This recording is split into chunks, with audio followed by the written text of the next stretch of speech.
name is Madhu Saraswat, and I am from Tapladi City, which is situated in Andhra Pradesh. So, well, we will see our chapter 1 of physics, unit 10 measurement. तो ये एक ऐसा chapter है जिसमें हमारी जितने भी measurement की यूनिट्स हैं, fundamental base units and system unit, drive unit, ये इन सब के बारे में हम पढ़ते हैं। तो सबसे पहले कुछ हमारी बेस क्वांटिटीज और यूनिट होती हैं इस चैप्टर के अंदर कि एक length, mass, time, electric, thermodynamic temperature, amount of substance and luminous intensity.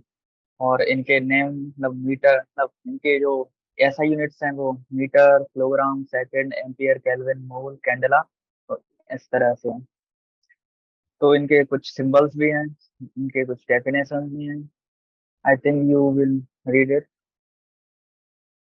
Okay, इसके अलावा भी बहुत सारी हमारी यूनिट्स हैं। ये कुछ टाइम की यूनिट्स हैं, मिनट, आवर, डे, ईयर। ये कुछ एंगल मेजरमेंट की डिस्टेंस मतलब सही यूनिट्स हैं, जैसे degree, litre, litre for volume, ton, ton for volume also, carat, bar, curie, roentgen. इस तरह से बहुत सारी हमारे पास यूनिट्स हैं, ऐसा यूनिट्स। और इनके कुछ वेरिएबल्स भी हैं, इनके कुछ स्टैटिक वैल्यूज भी हैं। तो इन सब का यूज हम करते हैं। You have to write it and you have to learn it because it's more important for our entire journey of 11 and 12. तो इसमें कुछ चीजें और आती हैं। इसमें आती हैं सिग्निफिकेंट डिजिट्स। अब सिग्निफिकेंट डिजिट्स क्या होते हैं कि जब भी हम किसी भी नंबर को एक न्यूमेरिक फॉर्म में रखते हैं तो उसमें जो इंटीजर्स होते हैं उनमें अलग अलग सिग्निफिकेंट डिजिट्स होते हैं।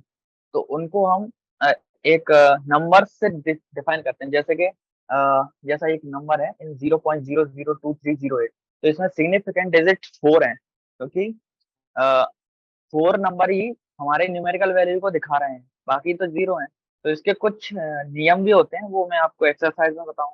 और इस चैप्टर में कुछ एरर्स का भी बताया गया है, किस टाइप के मेजरमेंट में एरर हो सकते हैं, क्या क्या है। और या these are the significant rules. Rounding off uncertainty digits, मतलब राउंडिंग ऑफ करने के कुछ नियम हैं। किसी भी ऐसे 1.75 2.746 है, इसको अगर राउंड फिगर में करना है 2 डिजिट तक या 3 डिजिट तक, तो कैसे कर सकते हैं।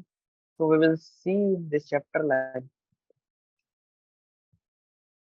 तो इसमें कुछ फॉर्मुलेज भी हैं, फॉर्मुलेज से एरर निकालना, जैसे each side of cube is measured by the to be 7.203 meter, what are the total surface area and the volume of the cube approximately।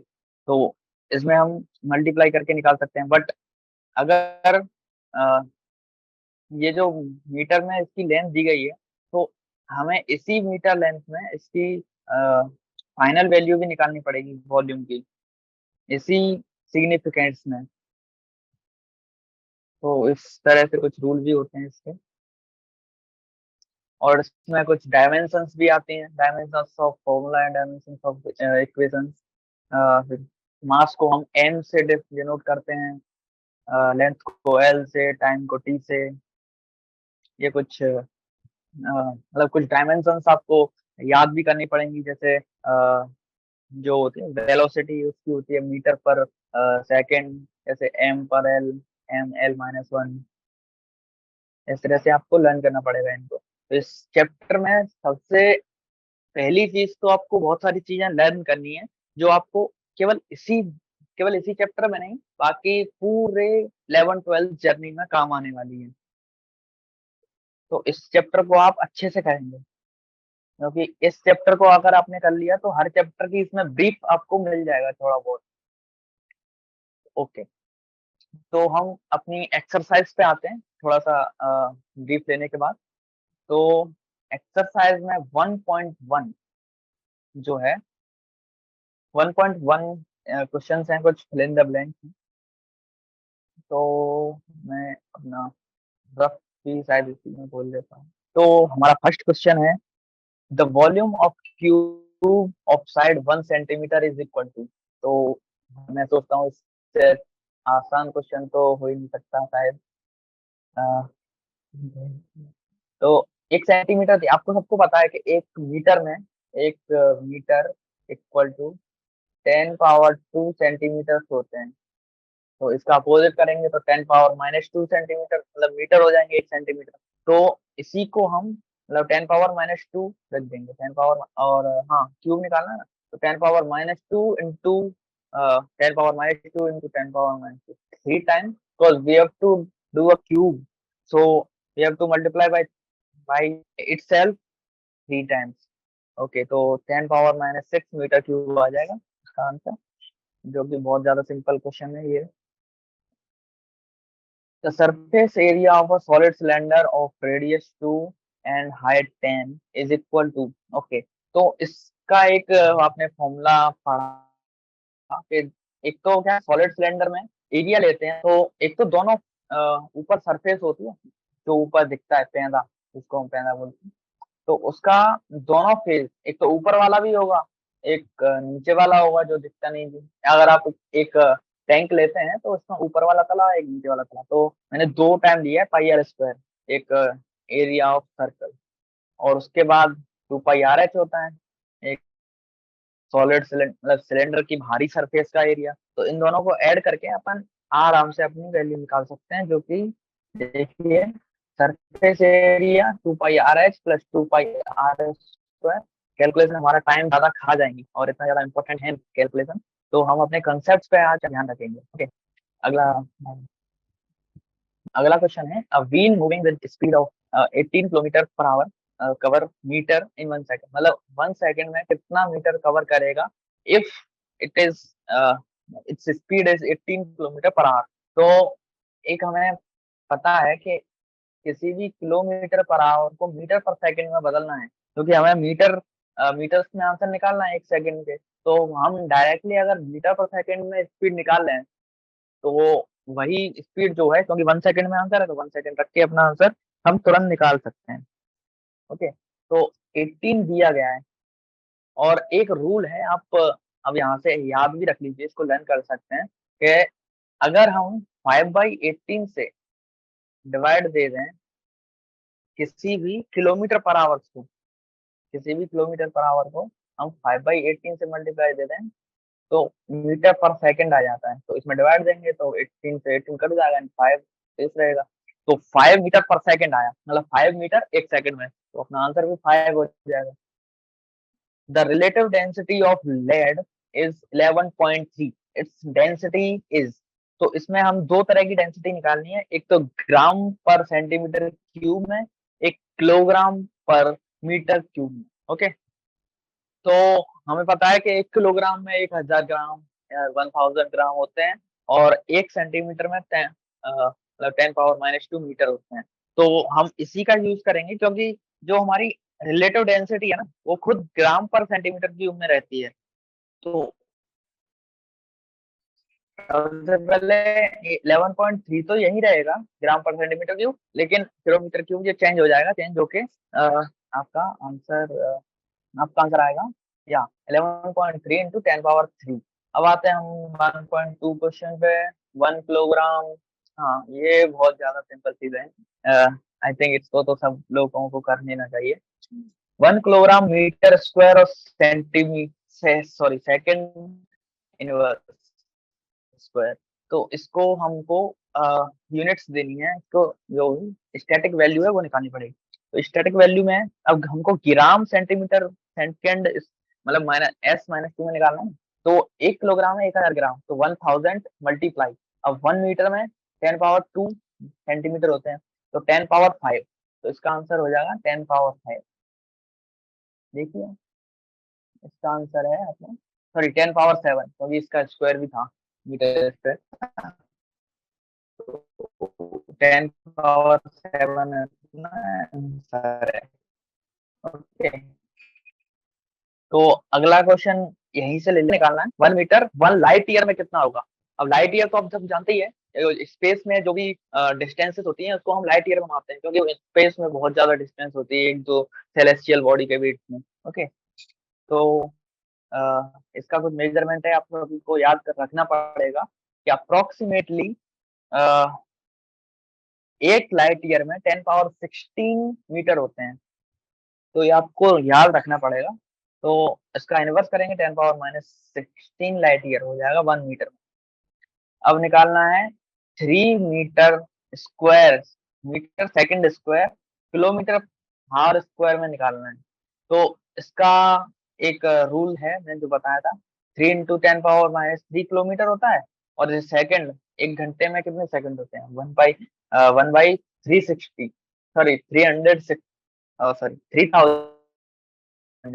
Okay, इसका ऐसे करेंगे तो 3 × 3600 × 3600 × 10⁻³ that is 3.888 × 10⁻⁴ kilogram R square. Okay, R-4 okay.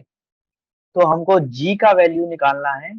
जी जो होता है constant for gravity, constant of gravity, तो इसको हमें newton metre square kilogram inverse -2 में दे रखा है। तो इसको सेंटीमीटर क्यूब सेकंड इनवर्स 2 और जी इनवर्स में निकालना है। तो इसके इसका भी रूल है कुछ। तो ये हमको दिया गया है 6.67 × 10⁻11 kilogram metre second. Okay okay, और निकालना क्या है हमें, सेंटीमीटर सेकंड -2 और ग्राम माइनस। ओके, तो हम इस तरह से करेंगे कि मीटर के ऊपर किलोग्राम और सेकंड स्क्वायर। ओके, तो इस फाइनली अपना आंसर आएगा 6.67 × 10⁻8 सेंटीमीटर -3 सेकंड -2 ग्राम -1। ओके, तो ये हमारे दोनों फिल इन द ब्लैंक्स हो गए हैं। अब आते हैं अपने next question, that is 1.3. A calorie is a unit of heat. Energy is uh, transist and it equal about 4.2 joule, where 1 joule equal to 1 kilogram meter square second minus 2. Suppose we employ a system of unit in which the unit of mass equals alpha kilogram, the unit of length equals beta meter, the unit of time is gamma second. So the calorie has a magnitude 4.2 sigma -1 beta -2 gamma 2 in term of new unit। मतलब हमें energy, calorie है, calorie की unit दे रखी है, joule होता है ना, तो वो दे रखा है। बट अभी फाइनल में हमने क्या करा, कुछ न्यू यूनिट ले ली है, new unit with a new static constant. तो हमें इस इन स्टैटिक कांस्टेंट्स के रेफरेंस में हमें इसकी वैल्यू निकालनी है। ओके, तो हम आते हैं अपने क्वेश्चन पे। देखिए, पहले में N1 क्या दे रखा था, मतलब 4.2 है ना, 4.2 किलोग्राम। तो और मास 1, मतलब मास पहले में क्या था, 1 किलोग्राम स्टैंडर्ड रहता है, और लेंथ होती है 1 मीटर, टाइम होता है 1 सेकेंड, ये स्टैंडर्ड स्टैंडर्ड मापांक है। ओके, तो हमें न्यू सिस्टम है जिसमें N2 का वैल्यू निकालना है, और जो M1 M2 दे रखा है वो अल्फा किलोग्राम है, नए स्टैंडर्ड में बीटा मीटर और गामा सेकंड है। ओके, तो इन स्टैंडर्ड्स में हमको अपनी जो कैलोरी की वैल्यू निकालनी है। तो इसमें हम, इसका फॉर्मूला रहता है कि जो होता है N2 equal to N1 equal to M1/M2, L1/L2, T1/T2, और जो ABC इसके पावर रहते। ओके, तो इसमें पावर तो हमें पता ही है, जो फॉर्मूले के अनुसार कि किलोग्राम 1 पावर है, मीटर 2 है, और सेकंड जो है -2 है। तो हम इस तरह से इसको लिख सकते हैं 4.2 1/अल्फा 1/बीटा 1/गामा। ओके, तो एन अपना जो नया है N2 वो इस तरह आया 4.2 अल्फा -1 बीटा -2 गामा 2। ओके, तो हमारा N2 हमें मिल गया। ओके, अब आते हैं हम अपने 1.4 पे। 1.4 question, explain the, it was just error in my laptop. तो अब आते हैं अपने 1.4 पे, explain the statement clearly. To call a dimensional quantity large or small in me, it's is a meaningless without specify a standard for comparison. In view of this, reference the following। मतलब इसमें इस question का सीधा मतलब ये है कि हमें कुछ स्टेटमेंट दिए गए हैं या फिर कुछ चीजें दी गई हैं, उनको एक रेफरेंस देना है लार्ज और स्मॉल के फॉर्म में। मतलब इस तरह है कि हम किसी चींटी को हाथी के कंपैरिजन में लार्ज नहीं बोल सकते, बल्कि मतलब हाँ, अगर चींटी को हम एक किसी एटम से कंपेयर करें तो उसको मतलब उसको बड़ा बोलेंगे इस टाइम पे। ओके, तो इस तरह से हमको रेफरेंस देना है। तो सबसे पहला रेफरेंस है atom are very small object than an aunt.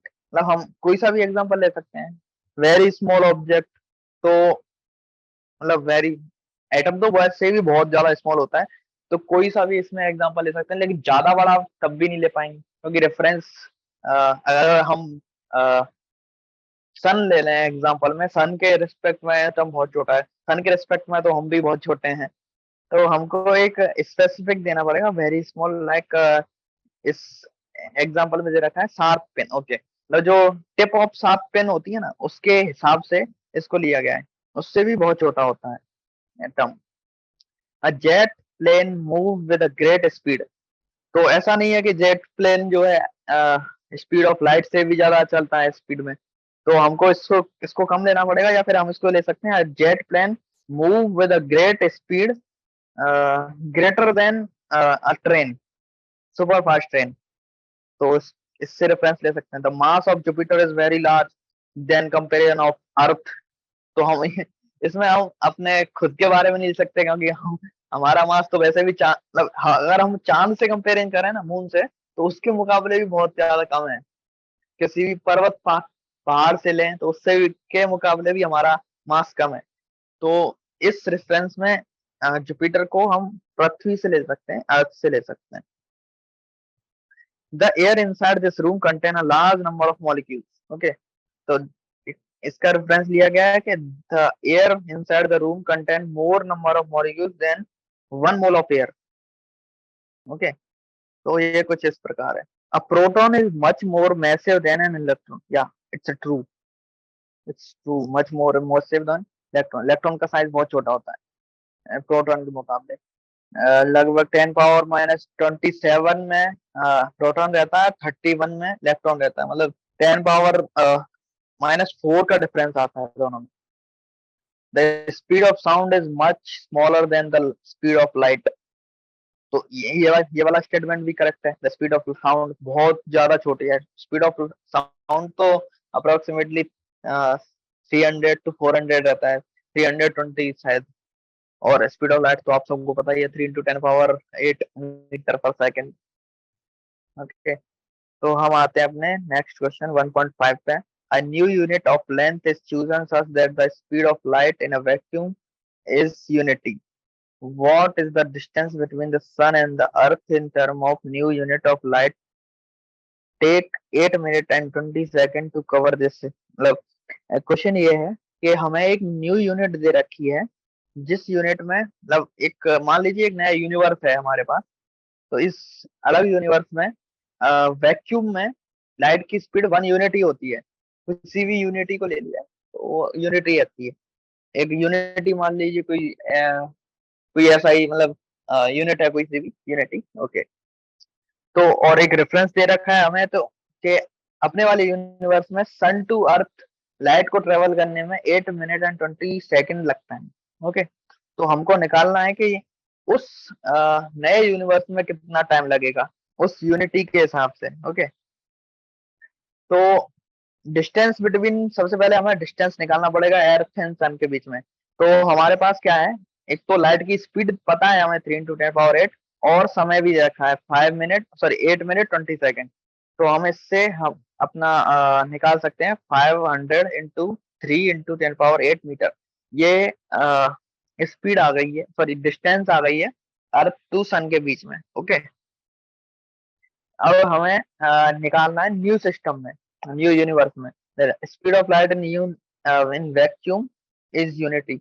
So the new unit of length, अब न्यू यूनिट ऑफ लेंथ क्या हो जाएगा, 3 × 10⁸ ओके, यूनिटी है ना, ओके। तो डिस्टेंस बिटवीन मतलब 3 × 10⁸ जो स्पीड ऑफ लाइट थी उसको यूनिटी मान लिया 1, तो डायरेक्ट जो बचा है distance between sun and earth 500 unit बचा रहेगा तब तो। इसको अपन अगर 1 करते हैं तो 500 यूनिट ही बना बचा रहेगा ये यूनिट। तो यही हमारा आंसर है। अगला क्वेश्चन आते हैं, which of the following is the most precise device of measurement length, मतलब मैं निकालना है प्रिसाइज डिवाइस कौन सा है इन सब में। अब vernier callipers with 20 division on sliding scale. अगला है screw gauge of pitch 1 metre, sorry 1 millimetre and 100 division on the circular scale and optimum।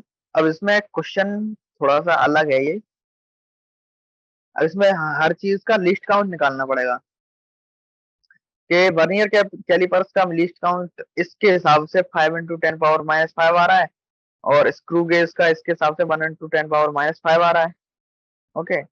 और लीस्ट काउंट अगले इंस्ट्रूमेंट का जो मतलब वेवलेंथ पढ़ लेता है, मतलब वेवलेंथ का मतलब लगभग होती है थे 600 एम, मान सकते हैं 600 इंटू सॉरी 6000 × 10⁻⁻10 मान सकते हैं, ओके। एंगस्ट्रॉम, ये एंगस्ट्रॉम ये भी एक यूनिट है लेंथ की।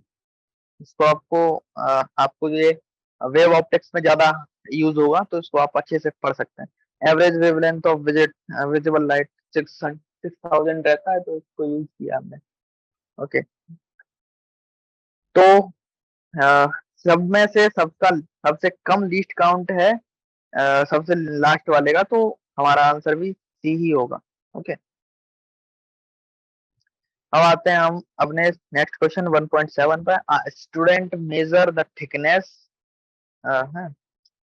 Student measure the thickness of human air by looking at its through a microscope of magnification 100। He make 20 observation and find that the average width of air, sorry, here in the field of the view of microscope is 3.5 millimeter. What is the estimate of the thickness of air here? Okay, तो इस question में हमें क्या है कि एक तो अगर हम माइक्रोस्कोप से देख रहे हैं तो 100 मैग्निफिकेशन आ रहा है और ये 20 ऑब्जर्वेशन ले रहा है स्टूडेंट, ओके। और माइक्रोस्कोप से देखने पर 3.5 mm दिख रहा है इसे, तो हमें थिकनेस ऑफ एयर निकालना है। थिकनेस ऑफ एयर निकालने के लिए 3.5 mm जो हमारे पास दे रखा है माइक्रोस्कोप से अपॉन में 100, जो इससे हम लीस्ट काउंट निकाल देंगे। लीस्ट काउंट आया 0.035, तो यही अपना आंसर होगा, okay. Now come to the 1.8। Answer the following. You are given a thread and meter scale. How will you estimate the diameter of the thread? तो इसका एक स्टैंडर्ड आंसर होता है कि सबसे पहले उस थ्रेड को एक पेन पर लपेट लीजिए as a coil, like a coil, and एक दूसरे से सटाते हुए। उसके बाद सबसे पहले उसकी लेंथ निकाल लीजिए और कितना लेंथ आया लपेटने के बाद, और नंबर ऑफ कॉइल्स निकाल लीजिए, कितने छल्ले बने हैं इसके, तो इनका मल्टीप्लाई करेंगे तो इससे हमारा आ जाएगा। Wait, let me read it also. क्या A, wrap or thread a number of time on a round pencil so as to form a coil having its turn touching each other closely. Measure the length of its coil made by the thread with a meter scale. If n be the number of turn on the of the coil and I be the length of the coil, then the length occupied by each single turn, that is the thickness of the thread, equal to 1 by n. Okay, this is equal to this will equal to the diameter of the thread also, okay। तो इसी प्रकार के अगले questions भी हैं B और सी, तो इसको I think we will do we will do it also. You have to explore it because these are the theoretical questions. You have to first read it The next question 1.9. The photograph of a house occupies an area of 1.7675 centimeter square on a 35 slide. The slide is projected on a screen. An area of house on the screen is 1.55 meters square. What is the linear magnification of projector screen adjustment? Okay, तो इस question को आपको मतलब इस तरह से नहीं देखना है कि किस तरह से होगा ये क्वेश्चन, क्योंकि ये मैग्निफिकेशन के क्वेश्चंस पे आधारित है, तो इसके आपको शायद फॉर्मूले भी नहीं पता होंगे, तो इसको आपको या तो आप इस क्वेश्चन को देख के लर्न कर सकते हैं, या फिर you can find it also in the text book if you read it. तो मैं इसको डायरेक्ट बता दे रहा हूँ। तो here we have the area of house on the slide 1.75 into 1 centimeter square। तो इसको हम मीटर स्क्वायर में चेंज कर लिया है, and area of house projector screen दे रखा है 1.55 मीटर स्क्वायर। तो एरियल मैग्निफिकेशन होता है area on the screen and upon area on the slide.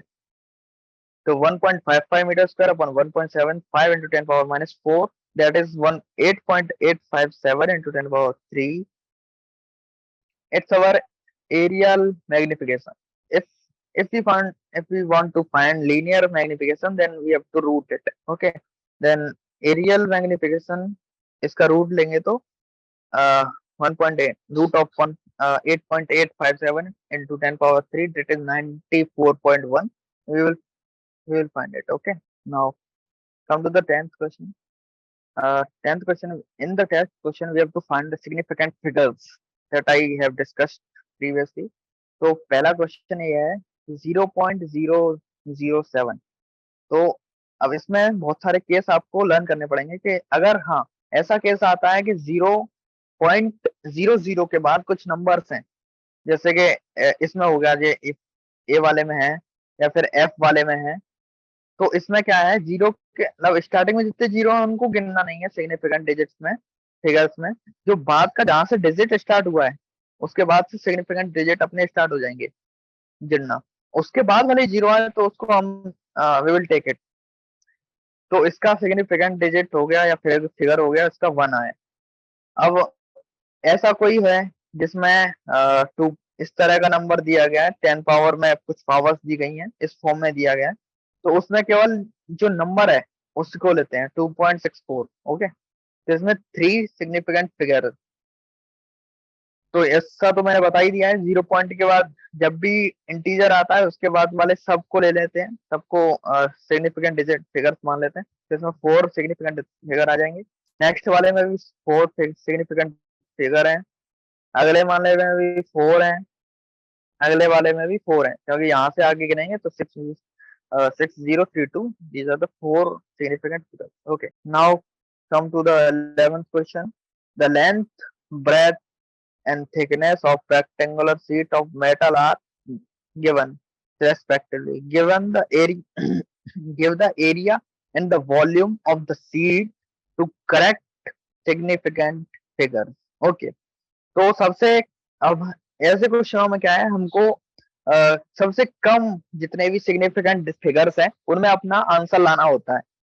तो इसमें सबसे कम सिग्निफिकेंट फिगर है तो सबसे कम सिग्निफिकेंट डिजिट्स में अपना आंसर लाना होता है। तो इसमें सबसे कम सिग्निफिकेंट फिगर है 3 है, तो इसमें 2.01 में, तो 3 सिग्निफिकेंट फिगर्स में ही हमें अपना आंसर चाहिए। तो इसमें हमने अब एरिया तो सब जानते ही है, तीनों को मल्टीप्लाई कर देते हैं तो एरिया आ जाता है, वॉल्यूम आ जाता है। ओके, तो we have to find here volume. This is our area, this is our volume. तो एरिया में इसका सिग्निफिकेंट फिगर 2 थे तो 8.5 आ गया। वॉल्यूम में 0.0855, इसमें भी सिग्निफिकेंट फिगर 3 है, तो इस तरह हमारा आंसर आ जाएगा। Now come to the 12th question। The mass of a box measured by the grosser balance is 2.30 kilogram। Two gold pieces of masses 20.15 gram and 20.17 gram are added to the box। what is the total mass of the box? First we have to find this, and after that the difference in the masses of piece to correct significant figure. सबसे पहले हमें मास निकालना है box का, उसके बाद इसको ही significant figures में अपने अपना आंसर निकालना है। ओके, ये भी हो जाएगा। तो टोटल मास ऑफ बॉक्स तो हम डायरेक्ट निकाल सकते हैं ऐड करके। तो ऐड, अगर तीनों को ऐड करा, क्योंकि जो बचे हुए थे जो बाकी के वो ग्राम में दिए गए थे, सबसे पहले किलोग्राम में चेंज करेंगे इसे। तो 2.344 किलोग्राम इसका आंसर आया, टोटल मास ऑफ बॉक्स। और इसके बाद क्योंकि हमें सिग्निफिकेंट फिगर्स में लाना है आंसर, तो सबसे कम सिग्निफिकेंट फिगर्स हैं 2.3 यानी कि 2। तो डिफरेंस ऑफ मास क्या है? डिफरेंस ऑफ मतलब since the least number of decimal pieces is 1, therefore the total mass of the box is 2.3। मतलब सिग्निफिकेंट फिगर्स में 2 सिग्निफिकेंट फिगर्स में लाना है इसका आंसर, दैट इज 2.3। ओके, तो डिफरेंस ऑफ मास निकालना है अभी। 2.17 minus 2.15, that is 0.02। Since the least number of decimal places is 2, so the difference masses to be correct significant figures is 0.02. Okay, this is our 10th question. Now come to the 13th question. A famous relation in physics, relative moving mass. Yeah, ये Einstein का theory of relativity वाला एक formula है जो Einstein ने दिया था कि अगर हम किसी भी ऑब्जेक्ट को स्पीड ऑफ लाइट से ले जाएंगे तो उसका मास घट जाता है या फिर एनर्जी में चेंज हो जाता है। ये उसी फॉर्मूले के ऊपर क्वेश्चन है। Famous relation physics relative motion mass. Okay, M is the rest mass M. अब देखिए, अब मूविंग मास है एम, रेस्ट मास है am not of a particle in terms of its speed v and the speed of light c. Okay, this is a relation first arose a consequence of special relativity due to Albert Einstein। जैसा कि मैंने बताया, a boy recalled the relation almost correctly but forgot where to put the constant c. He write, तो इसमें क्या है कि एक बच्चा है जिसने फॉर्मूला लिख दिया है बट उसे सी मतलब स्पीड ऑफ लाइट को कहाँ पुट करना है ये भूल गया है। तो हमें we have to find where we can put the that constant C. Okay, तो इसके इसके लिए क्या है कि थोड़ी सी एक प्रॉपर्टीज रहती है थोड़ी सी, तो इसको फॉर्मूला इसका सीधा निकाल सकते हैं हम डायरेक्टली कि कैसे इसको करना है। देखो, ये है अपना वेलोसिटी नीचे, तो क्या था कि हमें सी को कहाँ पुट करना है ये निकालना है। तो अब इधर मास है अपना, ये हमारा मास है और साइड में भी मास है, मास अपॉन कुछ क्वांटिटी है, वेलोसिटी है। तो हमें इस तरह रखना पड़ेगा कि ये जो वेलोसिटी है वो कट जाए आपस में, मतलब वेलोसिटी की डायमेंशन बचे ना, ताकि मास दोनों साइड बराबर हो सके। तो हमें सी को यहाँ रखना पड़ेगा, मतलब अपॉन में सी रखना पड़ेगा, वी स्क्वायर अपॉन सी, जिससे वेलोसिटी कट जाएगा, वेलोसिटी की डायमेंशन नहीं बचेगी और दोनों साइड मास बराबर रहेगा, यानी कि m equal to M naught upon 1 minus B square upon C square root. Okay, ये क्वेश्चन हो जाएगा। Okay, now this is our 14th question. The unit of length convalent of on the atomic scale is known as the angstrom, जैसा कि हमें पता है, and is denoted by the a naught। 1 a naught equal to 10 power minus 10 meter। The size of hydrogen atom is about 0.5 angstrom। What is the total atomic volume of in meter cube of a mole of hydrogen atom? Okay, तो इसमें volume निकालना है एक मोल hydrogen atom का, मतलब एक मोल यानी कि 2.33 इंटू 10 पावर 23, इतने एटम्स का वॉल्यूम कितना होगा। तो इसमें क्या रहेगा, साइज ऑफ एटम, एक एटम का साइज है 0.5, तो वॉल्यूम निकालना है, volume of one hydrogen atom. तो एक हाइड्रोजन एटम को हम अज्यूम कर रहे हैं it will be a sphere, तो स्फीयर का वॉल्यूम होता है 4/3 pi R cube, volume of sphere. तो हमें इसका एक हाइड्रोजन एटम का निकाला है, तो आया है 5.23 इंटू 10⁻⁻31 मीटर क्यूब। ये वॉल्यूम है एक हाइड्रोजन एटम का। ओके, तो according to the Avogadro hypothesis we the 1 mole hydrogen atom contains 6.023 into 10⁻23 atoms। Okay, ये इतना तो पता ही है हमें, मोल कंसेप्ट में हमने पढ़ा है। Atomic volume of 1 mole of hydrogen atom, तो हमें एक मतलब एटॉमिक वॉल्यूम निकालना है एक मोल के लिए। तो एक एटम का तो वॉल्यूम पता है, अब 6.023 इंटू 10⁻23 एटम्स के लिए निकालेंगे तो मल्टीप्लाई कर देंगे that, so we can find the 1 mole hydrogen atom volume 3.15 into 10⁻⁻7 metre cube. तो 15th क्वेश्चन पे आते हैं। The 1 mole of an ideal gas at its standard temperature and pressure occupy 22.4 liter molar volume. What is the ratio of molar volume to the atomic volume of a mole of hydrogen? Take the size of hydrogen molecule to be a 1 angstrom. What is the ratio of solar? Okay, so here it's our 17th question. तो volume of 1 mole of ideal gas दे रखा है Vg equal to 22.4 litre, that is 22.4 into 10⁻³ metre cube. तो radius of hydrogen molecule क्या होता है 1a/2, मतलब radius क्या है, डायमीटर का आधा होता है, तो डायमीटर उसका 1 एंगस्ट्रॉम है, तो बाई 2 करेंगे तो 0.5 एंगस्ट्रॉम, तो 0.5 into 10⁻10 metre cube, sorry metre. तो वॉल्यूम ऑफ हाइड्रोजन मॉलिक्यूल क्या हो जाएगा according to sphere 2.5238 into 10⁻30 meter cube. So 1 mole contains 6.023 into 10⁻23, जो तो जैसा कि हमें अभी किया था। तो volume of 1 mole of hydrogen इतना आया है। ये प्रोसेस पिछले वाले क्वेश्चन की तरह ही है।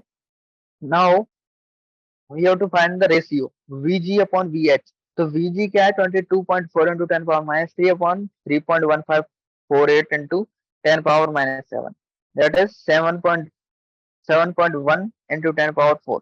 The ratio is very large. This is because of interatomic separation in the gas is very large compared to the size of hydrogen molecule. Okay, so we have find it.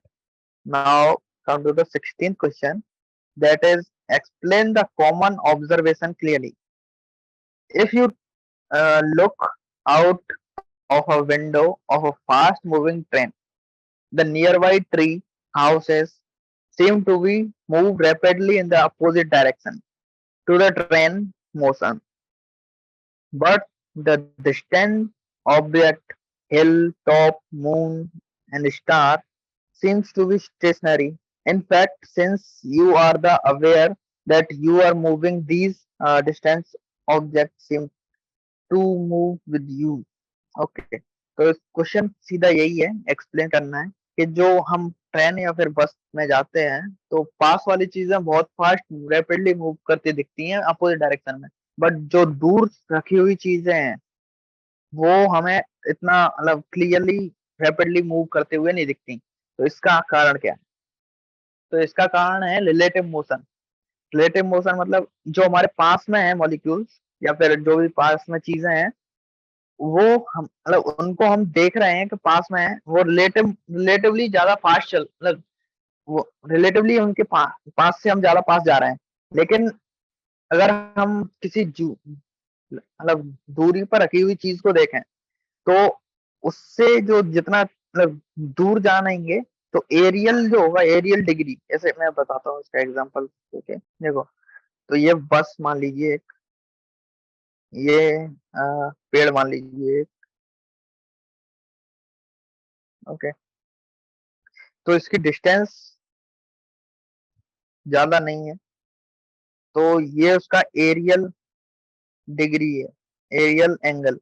तो इसका aerial angle rapidly change होगा जैसे जैसे ये आगे जाएगा, ये इतना आगे चले जाएगा तो इसका एंगल बहुत ज्यादा चेंज हो गया। अगर हम किसी दूर रखी हुई चीज को लेते हैं, इस चीज को, तो इसका एंगल पहले से ही बहुत कम है, इसका एंगल पहले से ही बहुत कम है, और जो थोड़ा सा मूव करेगा ना तो ज्यादा एंगल में चेंज नहीं आएगा। अब चेंज नहीं आ रहा है ज्यादा, तो इस यही कारण है कि हमें दूर रखी चीजें में ज्यादा डिफरेंस चेंज नहीं, मतलब ज्यादा डिफरेंस नहीं लगता कि हाँ निकल रहा है, but it's also rapidly change. Yeah now come to the 17th question. The sun is hot plasma, ionized matter, with its inner core at temperature exceeding 10 power 7 K Kelvin तक, and its outer surface at the temperature of about 600 Kelvin. At these high temperatures, no substance remains in the solid state or liquid phase. In what range do you accept the mass density of the sun to be in the range of densities of solid and the liquid of gases?